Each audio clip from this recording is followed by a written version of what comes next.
Pablo. Soy Tyrone. Soy Uniqua. Soy Tasha. Y yo, Austin. Y somos amigos tuyos, Backyardigans. Hola, profe, espero que esté bien. Aquí estamos el grupo conformado por Tomás, Matías, Sofía, Bruno y Cepeda, y vamos a hablarles sobre el origen, los principios y la historia sobre los circuitos eléctricos. Y aparte vamos a hacer un experimento que va a explicar uno de nuestros compañeros. Gracias. Para introducir, el descubrimiento, o más bien el desarrollo del circuito eléctrico, está íntimamente relacionado a la evolución del concepto de electricidad. Mientras la electricidad en su forma estática era todavía considerada poco más que un espectáculo de salón, las primeras aproximaciones científicas al fenómeno, a su capacidad para ser conducida por algún medio físico, fueron hechas sistemáticamente por acuosos investigadores como el médico inglés William Gilbert, quien acuñó el término electricidad para identificar las fuerzas que se ejercen entre dos sustancias cuando se frotan, una contra la otra, o Benjamin Franklin, que también fue sumamente importante, pues enunció el principio de conservación de la electricidad. Asimismo, desde sus esfuerzos nació su obra científica más destacada, Experimentos y observaciones sobre la electricidad. Ahora que ya sabemos de qué se trata este concepto de electricidad, pasaremos a explicar qué es un circuito eléctrico y a entender cómo se relaciona con el concepto anteriormente mencionado. Ya, ¿qué es un circuito eléctrico? Corresponde al conjunto de elementos eléctricos conectados entre sí que permiten generar, transformar y utilizar energía eléctrica, con la finalidad de transformarla en otro tipo de energía, como puede ser la calorífica, que es una estufa, la lumínica, que es una bombilla, o la mecánica, que es un motor. ¿Cuáles son los elementos de un circuito eléctrico? Es el generador, el cual donde se produce la energía; el conductor es por donde se transmite la energía a la demás parte del conjunto; la resistencia eléctrica, que son los elementos del circuito eléctrico; y el interruptor, elemento que permite abrir o cerrar el paso de corriente eléctrica. Si el interruptor está abierto, no circulan los electrones, y si está cerrado, permite su paso. Ahora vamos a hablar de los tipos de circuito eléctrico, que son los... Existen dos principales, hay dos principales tipos. Ahora van a pasar mis dos compañeros a hablar de ella. Ahora explicaré más detalle en qué consiste el circuito en paralelo. Es el modelo empleado en la red eléctrica de todas las viviendas para que todas las cargas tengan el mismo voltaje. Si lo entendemos usando la metáfora de una tubería de agua, tendríamos dos depósitos de líquido que se llenan simultáneamente desde una entrada común y se vacían del mismo modo por un desagüe compartido. Este tipo de circuitos permiten reparar alguna conexión de dispositivos sin que se vean afectados los demás, y además mantiene entre todos los dispositivos la misma exacta tensión, a pesar de que mientras más dispositivos sean, más corriente deberá generar la fuente eléctrica. Además, la resistencia obtenida de esta manera es menor que la sumatoria de la resistencia del circuito completo; mientras más receptores, menor resistencia. La gran ventaja de los circuitos en paralelo es esa, la independencia de cada estación de la red, cuya posible falta no alteraría en absoluto la diferencia de potencial que hay entre los extremos del circuito.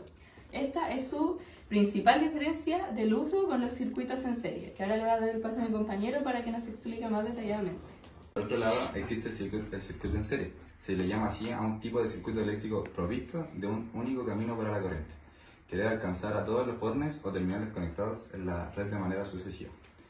Es decir, uno detrás de otro, conectando sus puntos de salida con el de entrada del siguiente. Los circuitos en serie suministran a los terminales la misma cantidad de corriente en la misma idéntica intensidad, y provees al circuito de una resistencia equivalente igual a la suma de las resistencias de cada terminal conectado, pero siempre más alta que la mayor de ellas. Esto significa que a medida que añadimos los terminales, la resistencia incrementa, en vez de disminuir como en los circuitos en paralelo. Los circuitos en serie son útiles porque permiten la suma del voltaje, sobre todo en lo referido a los generadores. Esto permite acumular la potencia de la red. Por eso, ciertos aparatos emplean un número determinado de baterías para alimentarse, porque solo así pueden alcanzar el voltaje requerido. Caso contrario, requerimos una sola pila más potente y costosa. Ahora, para continuar, daremos paso a lo que son los orígenes del circuito eléctrico. Aunque antiguamente no se entendía la electricidad como la entendemos hoy, se sabe que personajes como Tales de Mileto observaron fenómenos relacionados a la electricidad. Un experimento de Tales de Mileto muy conocido está unido a algo imprescindible hoy en día: la electricidad. Tales frotó una piedra de ámbar con una piel de animal y advirtió que la piedra podía traer plumas, paja seca y partículas de su ropa. Sin embargo, el filósofo Mileto no llegó a entrever que esto sucedía por la distribución de cargas eléctricas, pero sí consideró que el poder de atracción estaba en la piedra. Lo anterior fue la base para que mucho tiempo después, el médico inglés y filósofo William Gilbert introdujera el concepto de electricidad. Algo importante a destacar es que muchos historiadores afirman que los conocimientos y aportaciones de Tales de Mileto en la electricidad se transmitieron oralmente, pues era la manera en que casi todo era comunicado, pero otros creen que puede ser el autor de algunas obras que no lograron sobrevivir. Como mencionamos anteriormente, el científico William Gilbert también aportó, pues dio una explicación a la fuerza de atracción de ámbar y de la magnetita, confeccionando el primer electroscopio con el que comprobó que otras sustancias tienen las mismas propiedades que el ámbar. Por otro lado, Franklin, científico americano de mediados del siglo XVIII, introdujo los términos de carga positiva y negativa, formulando el principio de conservación de la carga y observó que en el interior de una cavidad metálica no se manifiestan fenómenos eléctricos. Estudió también los fenómenos eléctricos en cuerpos puntiagudos, lo que le llevó al descubrimiento del pararrayos. Se sabe que la participación de Ohm es fundamental para el desarrollo de circuitos eléctricos. Sin embargo, gracias a estudios anteriores fue que pudo desarrollar esta ley, como los anteriormente mencionados, o la pila de Volta, que fue inventada por el científico italiano Alessandro Volta en 1800. Fue el primer dispositivo capaz de producir una corriente eléctrica constante y continua, sentando así las bases para el estudio y desarrollo de la electricidad. Volta construyó una serie de dispositivos capaces de producir electricidad que salía continuamente al exterior a medida que se producía. Esto creaba una corriente eléctrica que resultó mucho más útil que una carga de electricidad estática que no fluyera. Ese fue el punto de partida básico para la utilización de práctica de la energía eléctrica, pasando a través de circuitos para cumplir diferentes finalidades. Luego aparece George Simon Ohm. Fue un físico alemán quien descubrió la ley que lleva su nombre, relacionando la resistencia eléctrica de un metal con la tensión y la corriente.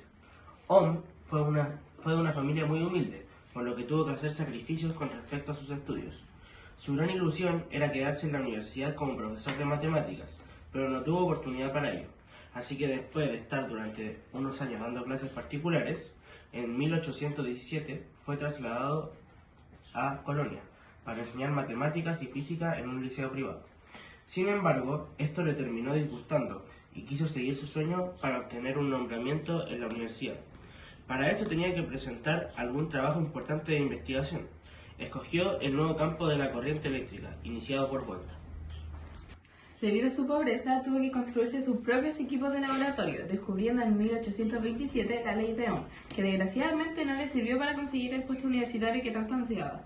Ohm desarrolló su teoría en base al trabajo de Fourier sobre la teoría analítica del calor publicado en 1822, ya que Ohm creía que el flujo de la electricidad que iba de mayor a menor tensión era análogo al flujo del calor que se dirigía de mayor a menor temperatura, y también consideraba que las corrientes eléctricas y los flujos caloríficos dependían de las conductividades de los metales por los que pasaban.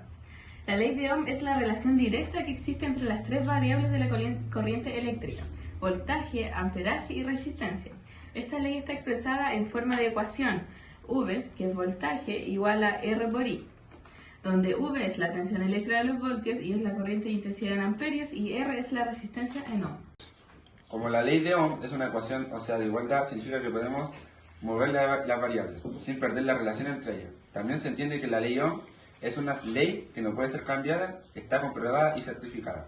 Esta ley nos permite medir tres variables ante distintas situaciones. Por ejemplo, calcular el consumo eléctrico de un hogar, calcular la potencia necesaria de un proyecto eléctrico, calcular la resistencia o pérdida de tensión, calcular los componentes adecuados para cada consumo eléctrico, calcular los elementos eléctricos necesarios para un circuito. Para continuar vamos a hablar sobre los principios físicos. ¿Qué es? Para la comprensión de los fenómenos de conducción eléctrica se debe conocer la estructura de la materia. La electricidad tiene su origen en el movimiento de una pequeña partícula llamada electrón que forma parte del átomo. El átomo es la porción más pequeña de la materia y está compuesto por un núcleo donde se encuentran otras partículas, como los protones, que tienen carga eléctrica positiva, y los neutrones, que no tienen carga. Alrededor del núcleo giran en órbita los electrones, que tienen carga negativa, y hay tanto electrones como protones, por lo que el átomo se encuentra equilibrado eléctricamente. Un átomo puede tener muchos electrones, situados en órbitas que giran alrededor del núcleo. Hay fenómenos que consiguen arrancar electrones de las órbitas externas del átomo, quedando entonces con déficit de carga negativas. El átomo se convierte así en un ion positivo. Al producirse el abandono de un electrón de su órbita, queda en su lugar un hueco, al cual atraerá a un electrón a un átomo contiguo. De este modo se desencadena una cascada de electrones arrancados de otros átomos contiguos para ir rellenando huecos sucesivos, y así produce una circulación de electrones. Carga eléctrica. Un material con electrones libres exhibe carga eléctrica negativa y al que le faltan electrones exhibe carga eléctrica positiva. La carga eléctrica es una propiedad de la materia que indica si le faltan o si le sobran electrones. La electricidad estática es el fenómeno que indica si el material tiene o no electrones libres. Para generar cargas eléctricas hay que inyectar energía y así liberar electrones. Esto se puede hacer frotando dos materiales uno contra otro. El calor producido por la fricción libera algunos electrones. Cuando se combinan dos materiales con diferentes electrones libres o falta de los mismos, también se pueden formar iones. Un principio de la física dice que los materiales con cargas eléctricas iguales se rechazan, mientras que los materiales con cargas eléctricas diferentes se atraen. La fuerza invisible que atrae o rechaza dos cargas eléctricas se le llama campo eléctrico. Voltaje, corriente y resistencia. En todos los circuitos eléctricos existen estas tres cantidades. El voltaje se requiere para producir corriente y la resistencia se opone al flujo de electrones, por lo que la limita la corriente. Anteriormente mencionamos que las cargas opuestas se atraen. Supongamos que tenemos dos cargas opuestas, pero que no se pueden desplazar físicamente. La fuerza de atracción que se ejerce entre ambas cargas se le conoce como diferencia en la energía potencial, diferencia potencial o voltaje. El voltaje se define como energía potencial o trabajo por unidad de la carga eléctrica. El voltaje, que es la V, respecto a la carga, que es la Q, y la diferencia potencial eléctrico, W. Se calcula con la siguiente fórmula. El voltaje es igual al potencial eléctrico dividido en la carga, que está en voltios. Ahora daremos paso a explicar la definición. Un volt de energía de potencial entre dos puntos cuando se utiliza un joule de energía para mover un coulomb de carga uno de los dos puntos al otro. La corriente eléctrica es el flujo de electrones y produce trabajo en el circuito eléctrico. Si se conecta una fuente de voltaje a un material conductor, el lado positivo de la fuente de voltaje atrae los electrones libres, mientras que el lado negativo los rechaza. Este es el principio de la generación de corriente. Y para que exista debe haber un elemento, sistema o componente entre ambas polaridades de la fuente de voltaje. La corriente de electricidad respecto a la carga Q y el tiempo se calcula con la siguiente fórmula.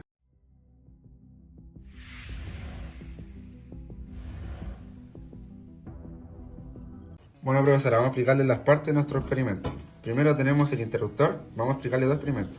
Primero tenemos el interruptor, la fuente de energía y dos ampolletas. Y los cables, que son los conductores, que normalmente son de cobre porque se utiliza porque tiene un buen componente para la electricidad. Y explicaremos sobre una hélice, que este es el motor y la hélice. Bueno, vamos a iniciar con el experimento de la hélice. Así que primero vamos a partir con la hélice y el motor, lo vamos a unir. Y luego el negativo y positivo lo vamos a conectar al motor, de esta manera.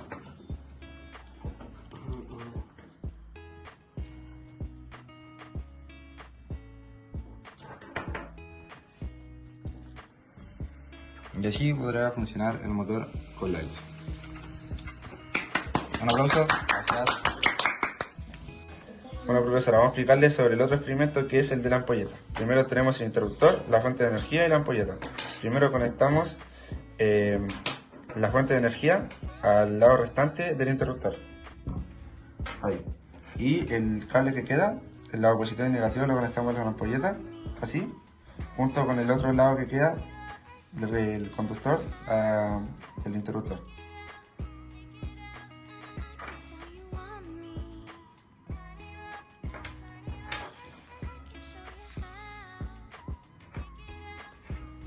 Ya sé cómo se hace la magia, profe. No se ve mucho, pero ahí está. Ahora vamos con la descripción del experimento. Como se muestra en el video, nuestro trabajo consta de un circuito en serie, donde todos sus componentes están conectados formando un solo camino para la corriente. Con sus componentes son la batería AA, 1.5 voltios, que es la fuente de energía, ampolleta y hélice, la hélice que estaba conectada al motor, que sería el receptor de la energía, y los cables de cobre, que vendrían siendo los transmisores de energía.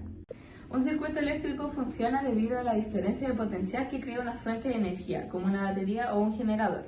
Esta diferencia de potencial o voltaje es la que impulsa a los electrones a moverse a través de los conductores, creando lo que conocemos como corriente eléctrica. Aquí están los factores claves que explican por qué un circuito eléctrico funciona. Diferencia de potencial. La fuente de energía, como una batería, genera una diferencia de carga entre sus dos terminales. En el caso de una batería, el terminal negativo tiene un exceso de electrones, esa carga negativa, y el terminal positivo tiene una deficiencia de electrones, o sea, una carga positiva. Esta diferencia de cargas crea un voltaje entre los dos terminales, lo que genera una fuerza que impulsa a los electrones a moverse de un lado hacia otro. Movimiento de los electrones. Los electrones son partículas subatómicas cargadas negativamente que, cuando se aplica una fuerza como la diferencia de potencial en una batería, se desplazan por los conductores del circuito, generando así corriente eléctrica. Los electrones fluyen desde el terminal negativo de la fuente de energía hacia un terminal positivo, siguiendo el camino conductor, generalmente cables metálicos. Otra de estas explicaciones se debe a la resistencia al consumo de energía. A medida que los electrones se mueven por el conductor y pasan a través de dispositivos como bombillas, resistencias o motores, encuentran resistencia. Esta se debe a la interacción de los electrones con los átomos del material conductor. Cuando mayor sea la resistencia, más difícil será el paso de la corriente y más energía se disparará en forma de calor o luz. Por ejemplo, en una bombilla, la resistencia de filamento convierte parte de energía eléctrica en luz. Cierre del circuito. Para que la corriente fluya de manera continua, es esencial que el circuito esté cerrado. Si hay una interrupción como un interruptor abierto, el flujo de electrones se detiene y no hay corriente en el circuito. Un circuito cerrado proporciona un camino continuo por el cual los electrones pueden moverse, lo que permite que el dispositivo, por ejemplo una lámpara o un motor, funcione. Y como hemos explicado anteriormente, también hay leyes físicas que rigen este funcionamiento. O sea que el funcionamiento de un circuito está regido por la ley de Ohm, como mencionaba anteriormente, y la ley de Kirchhoff, entre otras. La ley de Ohm establece, como dijimos anteriormente, que la corriente I es directamente proporcional al voltaje V e inversamente proporcional a la resistencia. La fórmula para calcular esto es I igual V por R. En resumen, un circuito eléctrico funciona porque una fuente de energía crea diferencia de potencial, o sea, voltaje, que impulsa a los electrones a moverse a través de un conductor. Este movimiento de electrones constituye la corriente eléctrica, que puede ser aprovechada para realizar trabajo como iluminar una bombilla o mover un motor. El circuito debe estar cerrado para permitir que el flujo de la corriente se mantenga y los componentes como resistencia y cargas convierten parte de la energía eléctrica en otras formas de energía, como luz, calor o movimiento. Entonces, para concluir, podemos concluir que el circuito cerrado tiene que estar cerrado, o sea, sin interrupciones, para que la corriente pueda fluir. Si hay un corte en el circuito, la lámpara o el ventilador, como fue en nuestro experimento, no se logrará encender. Y con respecto a la resistencia, podemos concluir que la resistencia de la lámpara limita la cantidad de corriente que fluye, pero permite que funcione correctamente dentro del rango del voltaje. Ha sido una aventura muy marciana. ¿A que sí? ¡Claro que sí!